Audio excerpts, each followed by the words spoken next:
Whether there is life on Titan, the largest moon of Saturn, is at present an open question and a topic of scientific assessment and research. Titan is far colder than Earth, and its surface lacks stable liquid water, factors which have led some scientists to consider life there unlikely. On the other hand, its thick atmosphere is chemically active and rich in carbon compounds. On the surface there are bodies of liquid methane and ethane, and it is likely that there is a layer of liquid water under its ice shell. Some scientists speculate that these liquid mixes may provide prebiotic chemistry for living cells different from those on Earth. In June 2010, scientists analyzing data from the Cassini-Huygens mission reported anomalies in the atmosphere near the surface which could be consistent with the presence of methane-producing organisms, but may alternatively be due to non-living chemical or meteorological processes. The Cassini-Huygens mission was not equipped to look directly for microorganisms or to provide a thorough inventory of complex organic compounds. Chemistry. Titan's consideration as an environment for the study of prebiotic chemistry or potentially exotic life stems in large part due to the diversity of the organic chemistry that occurs in its atmosphere, driven by photochemical reactions in its outer layers. The following chemicals have been detected in Titan's upper atmosphere by Cassini's mass spectrometer. As mass spectrometry identifies the atomic mass of a compound but not its structure, additional research is required to identify the exact compound that has been detected. Where the compounds have been identified in the literature, their chemical formula has been replaced by their name above. The figures in McGee, 2009, involve corrections for high-pressure background. Other compounds believed to be indicated by the data and associated models include ammonia, polyenes, amines, ethylenamine, deuterium hydride, allene, 1,3-butadiene and any number of more complex chemicals in lower concentrations, as well as carbon dioxide and limited quantities of water vapor. Surface temperature. Due to its distance from the Sun, Titan is much colder than Earth. Its surface temperature is about 90 K, minus 179 degrees Celsius, or minus 290 degrees Fahrenheit. At these temperatures, water ice, if present, does not melt, evaporate or sublime, but remains solid.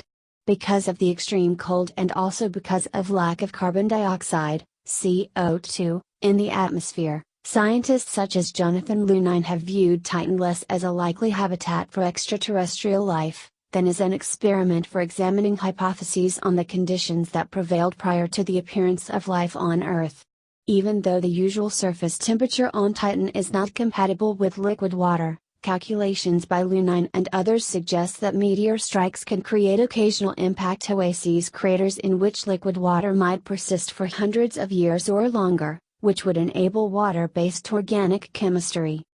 However, Lunine does not rule out life in an environment of liquid methane and ethane, and has written about what discovery of such a life form, even if very primitive, would imply about the prevalence of life in the universe.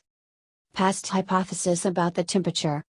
In the 1970s, astronomers found unexpectedly high levels of infrared emissions from Titan.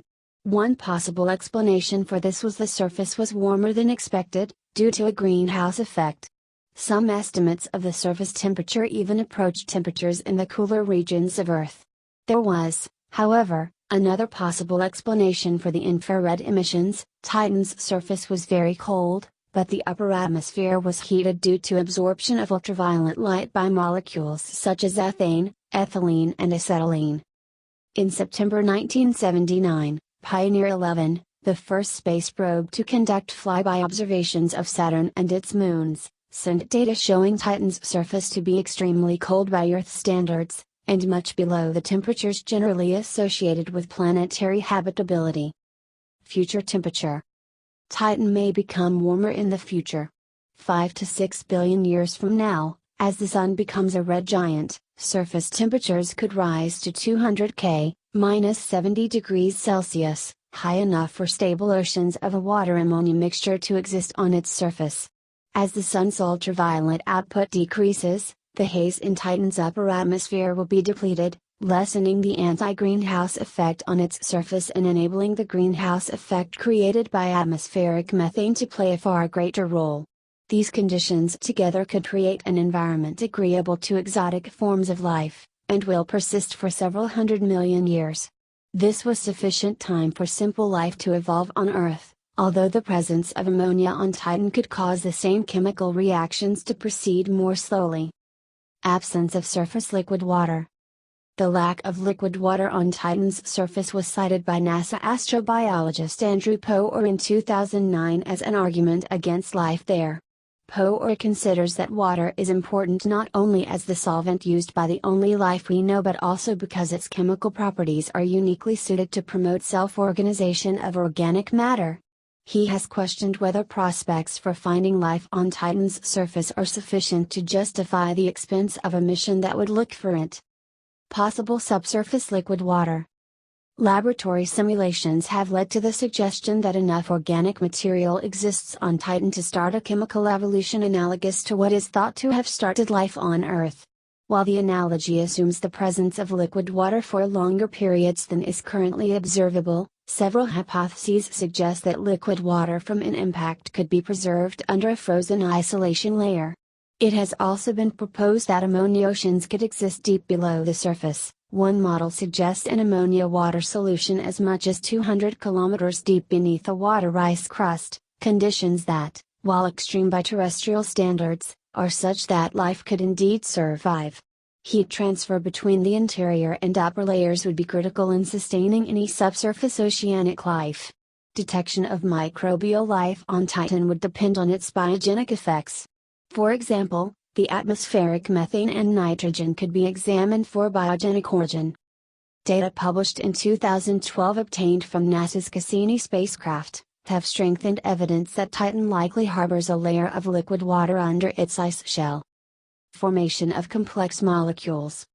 Titan is the only known natural satellite, moon, in the solar system that has a fully developed atmosphere that consists of more than trace gases. Titan's atmosphere is thick, chemically active, and is known to be rich in organic compounds. This has led to speculation about whether chemical precursors of life may have been generated there. The atmosphere also contains hydrogen gas, which is cycling through the atmosphere and the surface environment, and which living things comparable to Earth methanogens could combine with some of the organic compounds, such as acetylene, to obtain energy. The Miller-Urey experiment and several following experiments have shown that with an atmosphere similar to that of Titan and the addition of UV radiation, complex molecules and polymer substances like phthalanes can be generated. The reaction starts with dissociation of nitrogen and methane, forming hydrogen cyanide and acetylene. Further reactions have been studied extensively. In October 2010, Sarah Horst of the University of Arizona reported finding the 5 nucleotide bases, building blocks of DNA and RNA among the many compounds produced when energy was applied to a combination of gases like those in Titan's atmosphere. Horst also found amino acids, the building blocks of protein. She said it was the first time nucleotide bases and amino acids had been found in such an experiment without liquid water being present. In April 2013, NASA reported that complex organic chemicals could arise on Titan based on studies simulating the atmosphere of Titan. In June 2013, polycyclic aromatic hydrocarbons, PAHs, were detected in the upper atmosphere of Titan. Research has suggested that polyamine could readily function as a building block in Titan's conditions. Titan's atmosphere produces significant quantities of hydrogen cyanide, which readily polymerize into forms which can capture light energy in Titan's surface conditions. As of yet, the answer to what happens with Titan's cyanide is unknown. While it is rich in the upper atmosphere where it is created, it is depleted at the surface, suggesting that there is some sort of reaction consuming it. Hypothesis: hydrocarbons as solvents.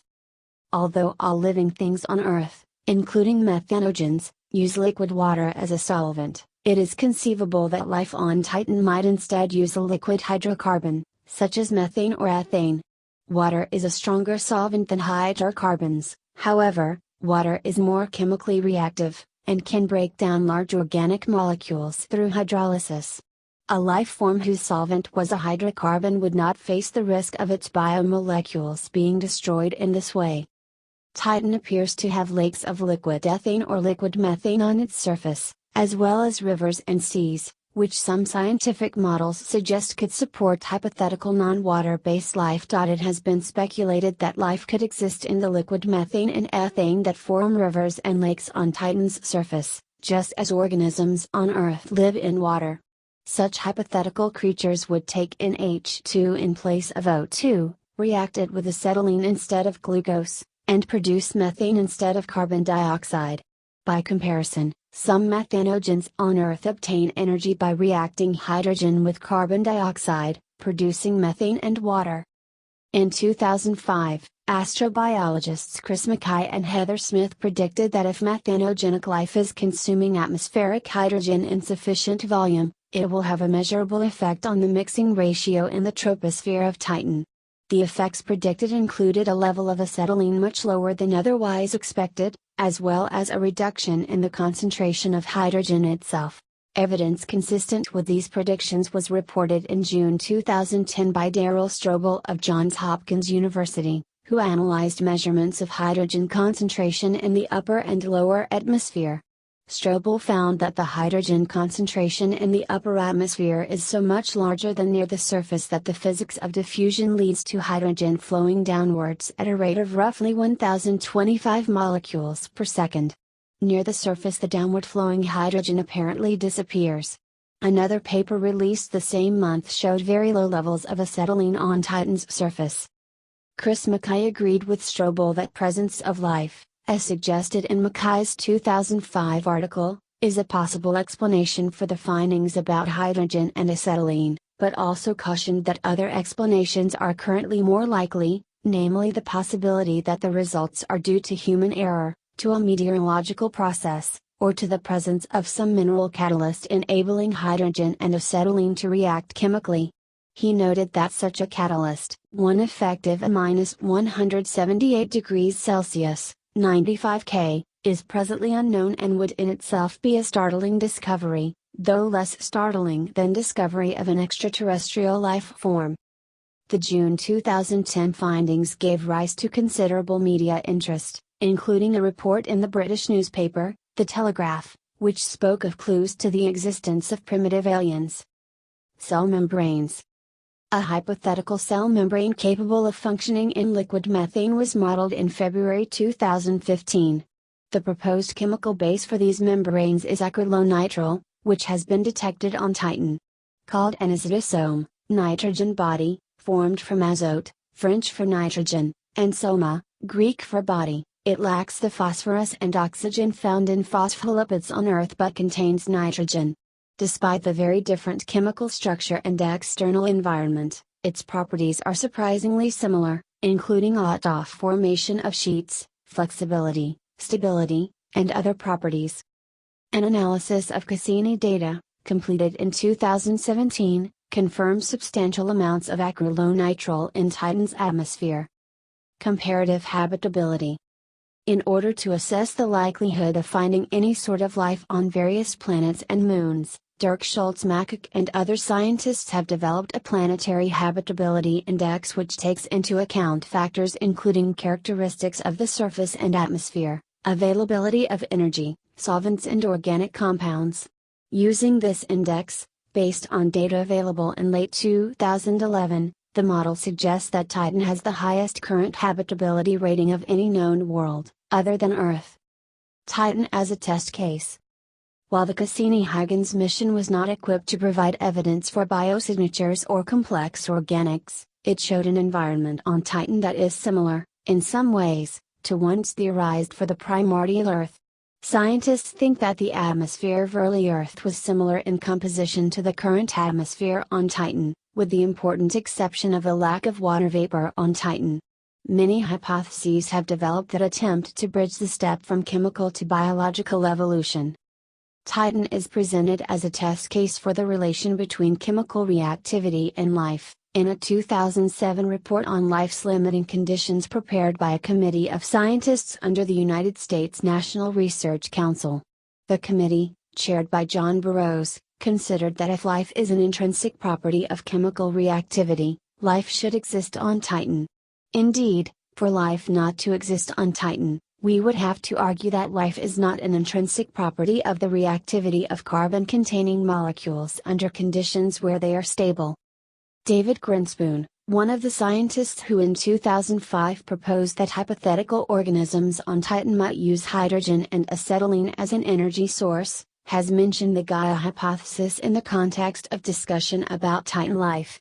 He suggests that, just as Earth's environment and its organisms have evolved together, the same thing is likely to have happened on other worlds with life on them. In Grinspoon's view, worlds that are geologically and meteorologically alive are much more likely to be biologically alive as well. Panspermia or independent origin. An alternate explanation for life's hypothetical existence on Titan has been proposed. If life were to be found on Titan, it could have originated from Earth in a process called panspermia. It is theorized that large asteroid and cometary impacts on Earth's surface have caused hundreds of millions of fragments of microbe-laden rock to escape Earth's gravity. Calculations indicate that a number of these would encounter many of the bodies in the solar system, including Titan. On the other hand, Jonathan Lunine has argued that any living things in Titan's cryogenic hydrocarbon lakes would need to be so different chemically from Earth life that it would not be possible for one to be the ancestor of the other. In Lunine's view, presence of organisms in Titan's lakes would mean a second, independent origin of life within the solar system, implying that life has a high probability of emerging on habitable worlds throughout the cosmos. Planned and proposed missions. The proposed Titan Mare Explorer mission, a Discovery-class lander that would splash down in a lake, would have the possibility of detecting life, according to astronomer Chris Impey of the University of Arizona. The planned Dragonfly rotorcraft mission is intended to land on solid ground and relocate many times. Dragonfly will be New Frontiers program mission number 4. Its instruments will study how far prebiotic chemistry may have progressed. Dragonfly will carry equipment to study the chemical composition of Titan's surface, and to sample the lower atmosphere for possible biosignatures, including hydrogen concentrations.